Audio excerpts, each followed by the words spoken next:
Well, New York Times best-selling author Kate Quinn is releasing a new book, The Briar Club. It comes out next week, and the book is a haunting and powerful story of female friendship and secrets in a Washington, D.C. boarding house during the McCarthy era. Joining us now to discuss The Briar Club, as well as her upcoming events taking place here in San Diego, the queen of historical fiction herself. Kate Quinn, good morning to you.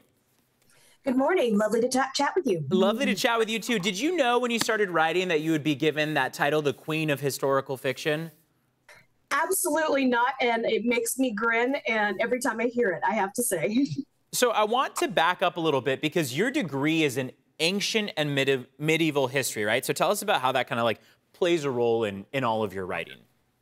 It was actually my mom's degree in ancient medieval history. She was a librarian, and this is the shout out to the librarians because you create readers, and she absolutely created me as a reader and a lover of story before I ever even started writing my own. And people wanted you to kind of segue into this type of genre. I remember seeing on your Goodreads that people had been asking, like, when are you going to go more U.S. history based? And, you know, they had ideas for you, and you kind of gave some teasers along the way of something's coming, something's coming.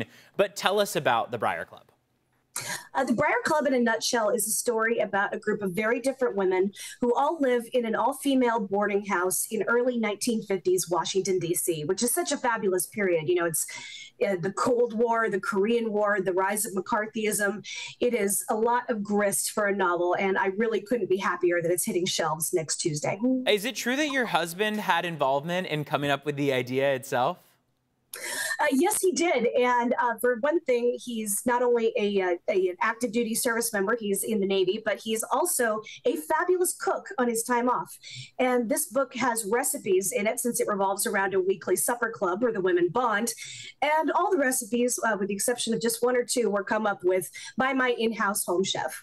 Oh, I love that. That's so cool. It's got a little tie-in.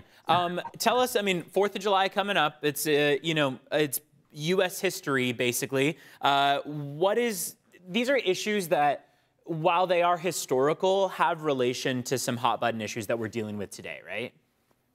Well, yes, it's about how women are, hitting in this period are hitting the glass ceiling and how they're dealing with that. It's about how there's the hangover from World War II, which is still causing issues. It's about how there's the roiling from the upcoming 60s, which is just starting to come to a boil underneath the surface.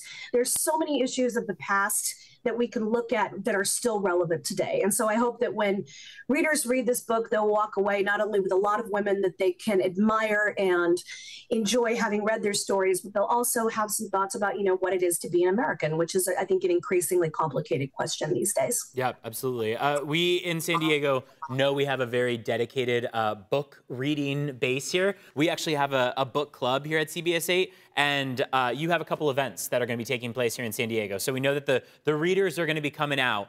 Tell us about where you're going to be here in San Diego. Next Tuesday, I'm going to be in San Diego, and I have two separate events, one at the Carlsbad Public Library at 1 o'clock and one at the Coronado Public Library at 7 p.m. And both events are being held through Adventures by the Book, which is a local book business in in San Diego. And if you would like ticket information, you can see it on my website, which is just katequinnauthor.com. I imagine it's very fun. For most authors, they kind of... I don't know if this is your case, but a lot of authors kind of isolate themselves in the writing process and then get this adventure to be able to go out on tour and talk about their book with large groups. What's that difference between, say, when you're writing a book versus when you're going out on tour?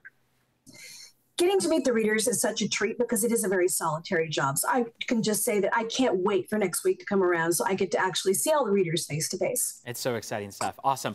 Is there a part of the book that was hardest to write or to come up with in the process? Oh, that's a good question. I would just say that it was really interesting delving into the 50s because people think of it as such a placid time, this period of relative quiet between, World War II and then, the social activism of the 60s. But there's so much more going on under the surface, and I love delving into that. I love it. Best-selling author Kate Quinn, we appreciate you being with us this morning. Good luck with the success of the Briar Club. We'll be right back after this quick break.